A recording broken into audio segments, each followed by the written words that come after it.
Gente, vamos lá para a resolução de mais uma questão do Enem, Enem 2011, segunda aplicação, pessoal. Uma questão interessante falando sobre conceitos básicos de eletrodinâmica, tá? Então vem comigo. Um detector de mentiras consiste em um circuito elétrico simples, do qual faz parte o corpo humano. Então é um circuito onde o corpo humano faz parte do circuito elétrico. A inserção do corpo humano no circuito se dá do dedo indicador da mão direita ao dedo indicador da mão esquerda. A corrente elétrica vai entrar por uma mão, passar pelo corpo e sair pela outra mão. É isso que ele está falando aqui. Dessa forma, certa corrente elétrica pode passar por uma parte do corpo. Um medidor sensível, amperímetro, revela um fluxo de corrente quando uma tensão é aplicada no circuito. No entanto, a pessoa que se submete ao detector não sente a passagem da corrente. Se a pessoa mente, há uma ligeira alteração na condutividade do seu corpo, o que altera a intensidade da corrente detectada pelo medidor. Então, se a pessoa mentiu, a resistência elétrica do corpo muda e a corrente elétrica que vai passar pelo corpo muda. E aí o amperímetro vai medir uma corrente ligeiramente diferente. Beleza. No dimensionamento do detector de mentiras, devem ser levados em conta os parâmetros: resistência elétrica dos fios de ligação, a tensão aplicada no circuito e a resistência elétrica do medidor.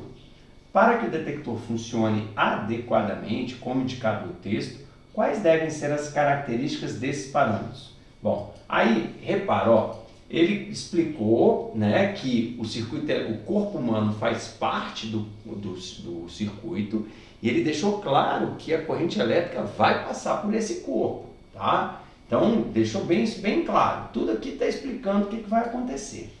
Aí, ele fala ainda, ó, a pessoa nem sente a passagem dessa corrente. Apesar da corrente estar passando, a pessoa nem sente, tá? E aí ele fala, ó, no dimensionamento do detector de mentira, devem ser levados 3 parâmetros: resistência do fio de ligação, tensão elétrica aplicada ao circuito, sabendo que o ser humano faz parte do circuito, e a resistência elétrica do medidor. Lembrar que o medidor é um amperímetro, tá? Aí, quais são as características desses elementos? Resistência elétrica do fio, tensão aplicada no circuito e resistência elétrica do medidor, tá? Então vamos lá, eu coloquei aqui, ó, resistência dos fios de ligação, tensão ao DDP aplicada ao corpo, resistência interna do amperímetro. Ô gente, em qualquer circuito elétrico, a resistência dos fios de ligação tem que ser a menor possível para que a gente não tenha energia dissipada nos fios, tá? Então, a resistência dos fios de ligação tem que ser a menor possível. A tensão ou DDP aplicada ao corpo. Crianças, olha só, não quero matar o cara eletrocutado.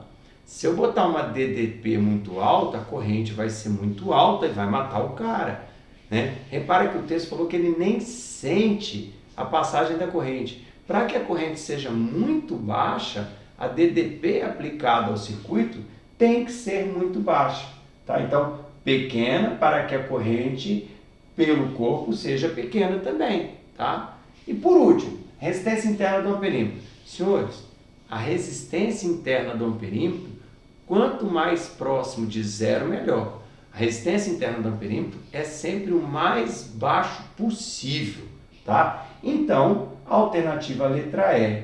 Eu tenho que ter fios com menor resistência, tem que ter a DDP pequena e tem que ter um amperímetro com a resistência interna bem pequena. Todo amperímetro tem uma resistência interna bem pequena. Consequentemente, a alternativa E é correta. Valeu! E até a próxima questão. Tchau, tchau.